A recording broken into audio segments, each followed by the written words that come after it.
Kia ora, my name is Mariko son of Paitai and Alfred. Today it's my privilege to take you on a journey through our family's history. Together we'll explore how the Paitai family came to be and honor the beautiful lineage of my nana, Te Paitai. Our story is one of love, resilience, and connection, and as I share with you, I invite you to join in through laughter, singing, or even a dance or two. So dust off your dancing shoes, warm up your vocal cords because it's time to remember, reconnect, and rejoice. Paitai family, get it up.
Our story begins with a beautiful young lass named Tita, my nana, who, without knowing, became the foundation of our family story.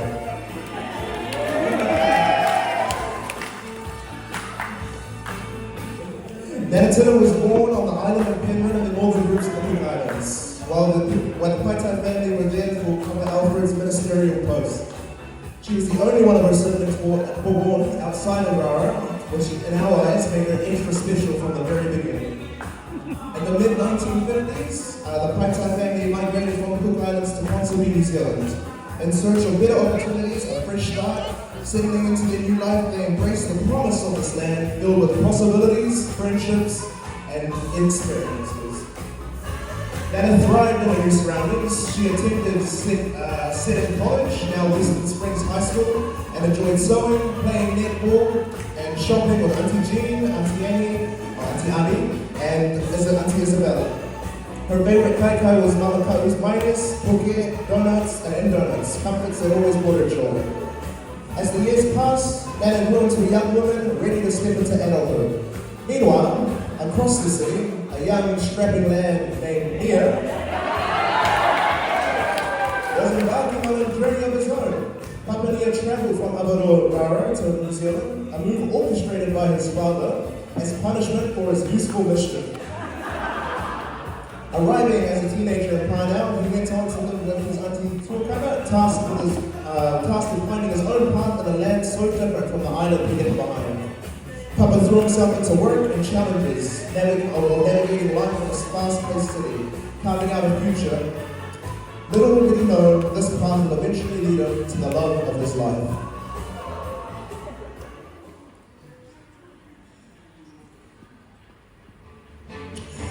Picture this, in the early 1960s, the world is abuzz of Beatlemania and the orange show is the place to be on a Saturday night. The boardroom is alive with energy, filled with people from all walks of life, eager to dance, chat, and make connections. This wasn't a bar though, there was no alcohol in sight, just a dance hall upstairs with canteen downstairs serving toasty sandwiches and hot coffee. Simpler times, but oh, what good times they were. And was there on one random Saturday night that our Papa Nia decided to take a chance. Now, Papa wouldn't call himself much of a dancer. In fact, he's more of a stand on the sideline and observe kind of guy. But that night, he saw her. From across the room, Nana caught his eyes. Her smile could light up the hall and her grace outshone everyone on the dance floor. Papa was captivated, but he wasn't exactly brimming with confidence. So, given the smooth talker and he was, with a knack for creative plans, Papa hatched a cunning idea. He turned to his mate and asked for a little help. The plan? His mate would approach Nana and ask her for a dance, creating the perfect opening for Papa to swoop in.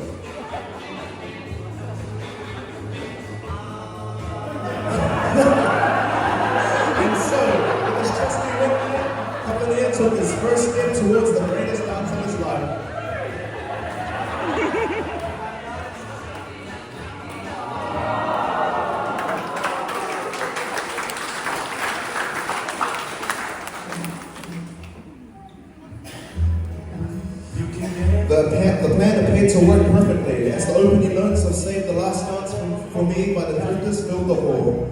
Papa Nia's moment arrived. It was a slow waltz, the kind that seemed to make time stand still, and the perfect opportunity to bring these two souls together.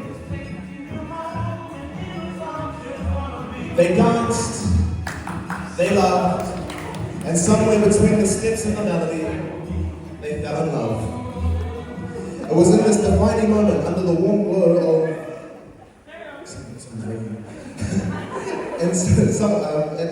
it was a defining moment under the warm glow of the orange lights that everything changed. For Nana and Papa Nia, this was more than just a dance.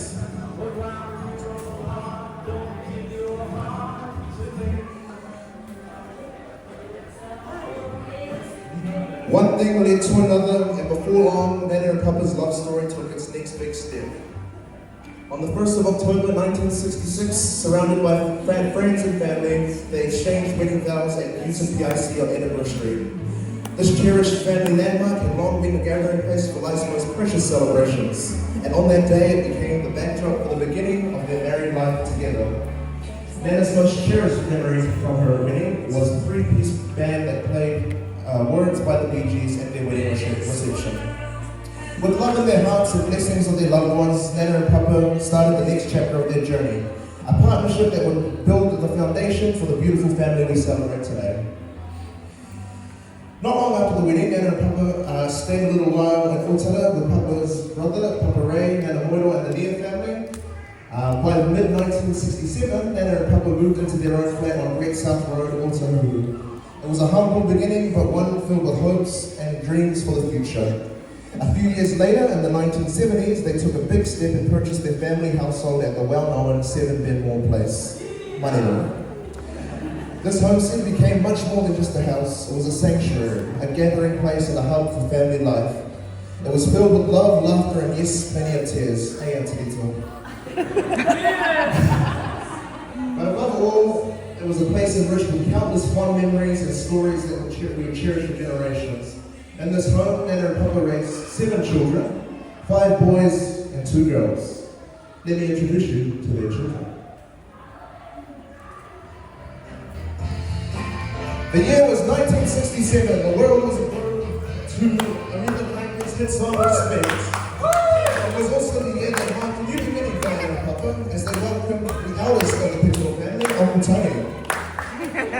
Tony is our eldest brother, whose biological mother is our Auntie Nana Gigi.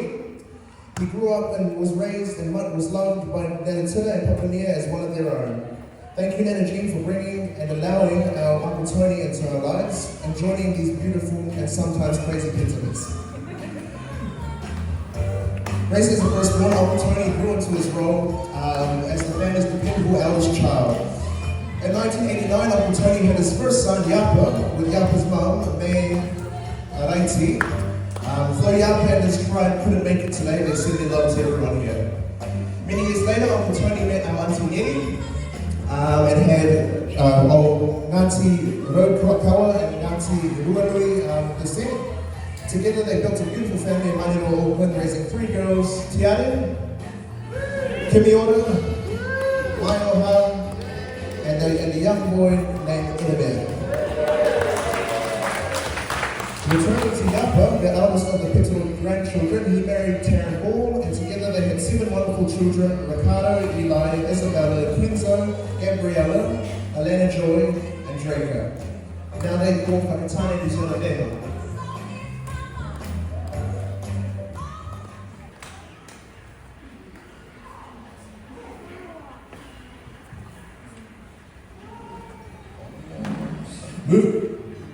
Moving forward to 1968, the next Piccolo sibling arrives. And if you know him, you'll know him. The song that best captures his spirit is The Gambler by Kenny Rogers. Allowing me to introduce you to my father, Pare Inano Piccolo. My dad is often the speaker of our family, a natural leader with a gift of words, which I say runs in our family. Dad met his high school sweetheart, my mom, Donna Tupaya, of Tainui descent during their time at James Cook High School. Their love story blossoms, and the arrival of 3 very, very handsome young men, my brother Wayne Tupaya Piccolo, myself, and my younger brother These days, Paitai and I live with mum and dad in Alfred, nestled in the heart of Waikato. While the Waylon is married to Kelly Sinclair, and together they make 4 beautiful children, Archie, Romy, Jersey, and Joffrey, who couldn't make it to the reunion but send their love for home. You got to know when to hold it, know when to hold it, know when to walk away, know when to run. You gotta count your money. When you're sitting at the table, there'll be time enough for counting. When the feeling's done.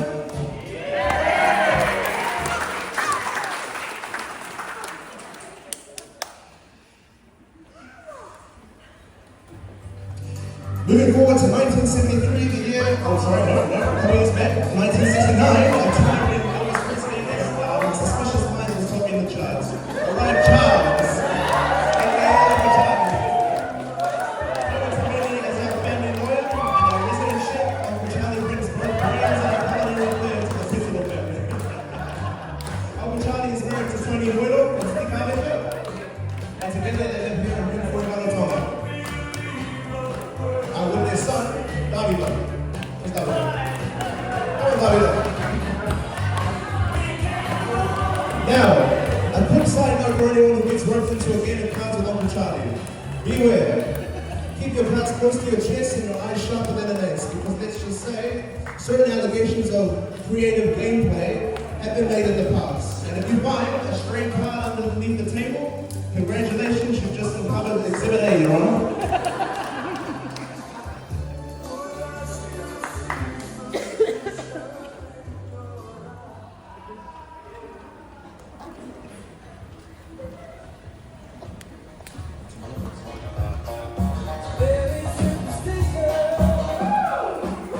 Moving forward to 1973, the year Stevie Wonder's Superstition was taking over airwaves. Aliana, aka Antiana, was born.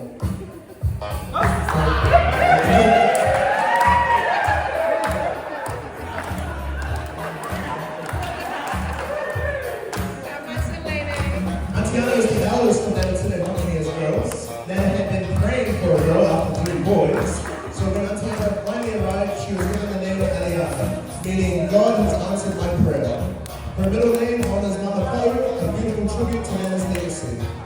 Antiana and Uncle Henry Slade of Solomon descent, who couldn't make it today but sent his love, together raised 2 children, Luca Petito Slade and Celine Petito Slade. The family lives in Manilua and are part of the Petito homestead in Bedford Place.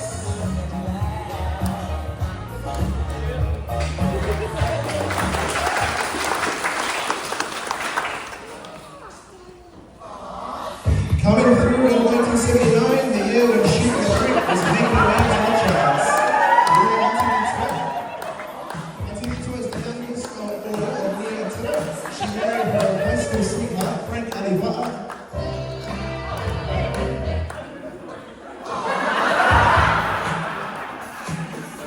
She married her high school sweetheart, Frank Aliva'a, whose parents are Montana and Samoa. Together they raised 3 children, Levante, Carlos, and Riley. Now Devante and his high school sweetheart Casey, and the proud parents of Cuban, aka Kobe, who shared his book at his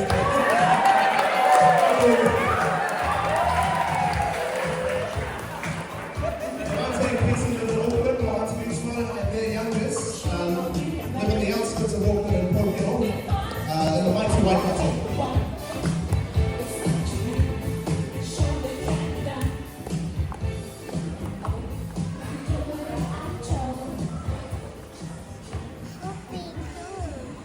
And on to our final siblings. Yes, that's right, there's more than one. The year was 1985 and her son was Francis Raspberry Boy. Couple names and a tail were blessed with what one, what 2, yes, twins. Just like the Karen genes from Mama Poe and Mama Momo, Renatilla and Company were gifted with 2 bundles of joy.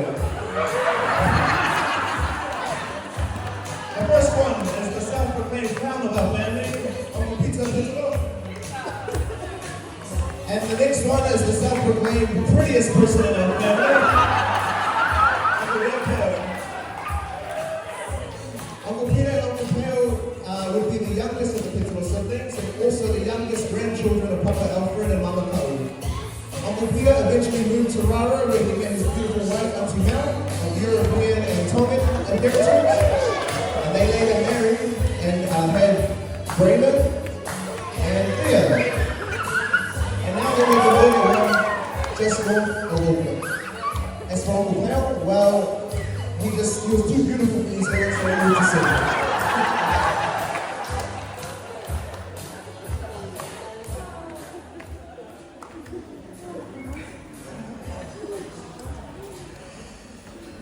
Well, there you have it. 7 children, 15 grandchildren, and 12 great-grandchildren so far.